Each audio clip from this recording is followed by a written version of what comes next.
Good Monday morning.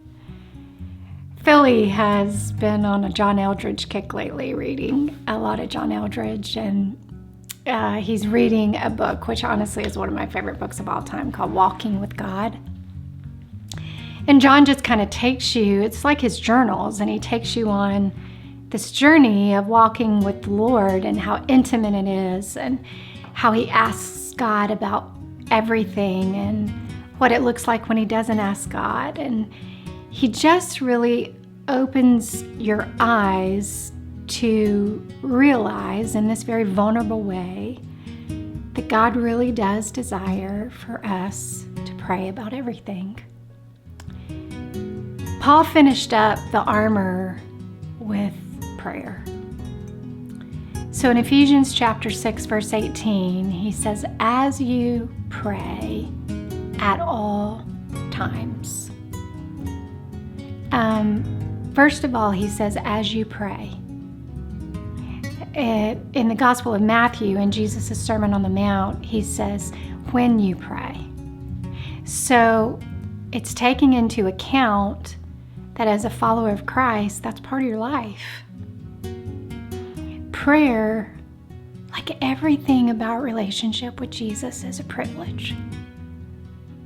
And yet, the enemy is a master at offering us every imaginable distraction to keep us from this beautiful, intimate experience. So he says, as you pray, and then he says this, at all times. How do you do that? Well, first, in 1 Thessalonians 5 and verse 16 and 17, both say, pray without ceasing. How do you do that?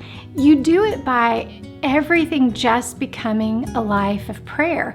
That verse that word at all times in the Greek comes from the word, and I may get this wrong, in panti-kairo. You know, you've heard of a kairos moment.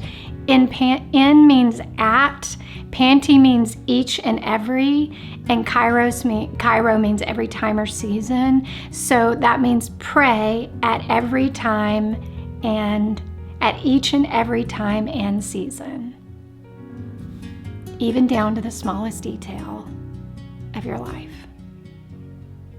What if you started your day with a prayer before your feet ever hit the floor? I do this often, not always. There are days I forget.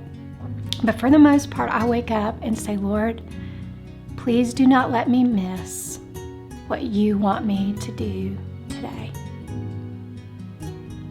Often we think it's just the big things that matter to God, so those are the things that we take to Him, but that's not true. Even the smallest detail of your story matter to God. I remember right after my divorce, I needed a haircut and I didn't have the extra money.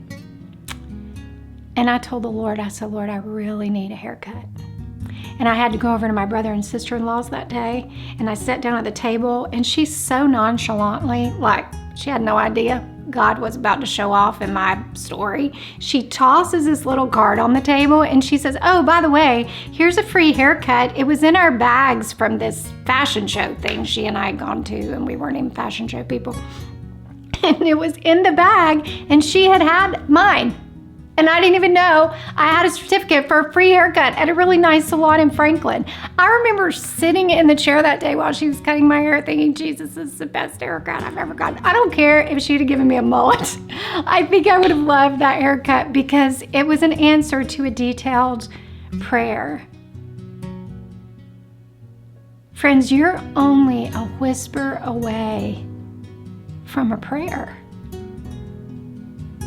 And you can pray it in the morning and in the carpool line and sitting at the office and in the business meeting.